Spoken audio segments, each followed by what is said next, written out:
A new report says air traffic around Washington's Reagan National Airport has been dangerous for years. The National Transportation Safety Board released its preliminary findings on January's collision of a military helicopter and an American Airlines flight. Chris Van Cleve's got the latest on that report.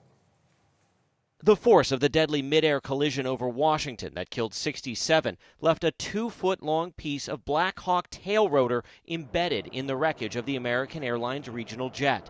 A horrific accident that increasingly looks preventable. The NTSB found over the last 13 years, airliners coming into Washington Reagan National Airport received at least one collision alert a month due to a helicopter in close proximity.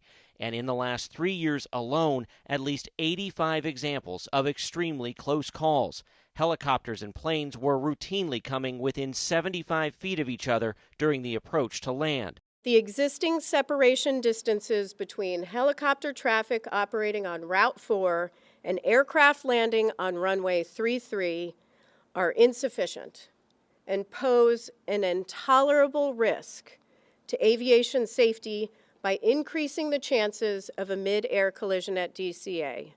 Within 90 minutes of the NTSB issuing 2 urgent safety recommendations, Secretary of Transportation Sean Duffy permanently restricted the airport airspace from nearly all helicopter traffic. How did the FAA not know? How did they not study the data to say, hey, this is a hot spot, we're having near misses, and if we don't change our way, we're going to lose lives? That wasn't done. It makes you wonder what the FAA was doing. What data were they looking at? Former NTSB Chair Robert Sumwalt often landed at DCA as an airline pilot. Based on what we now know, I'm going to say this was an accident waiting to happen.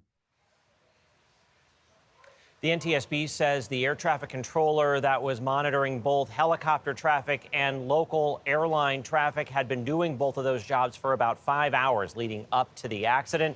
The NTSB now says it may need to expand its look to other U.S. airports to see if the airplane helicopter danger exists there as well, Vlad. Chris Van Cleve with that important reporting this morning. Thank you, Chris.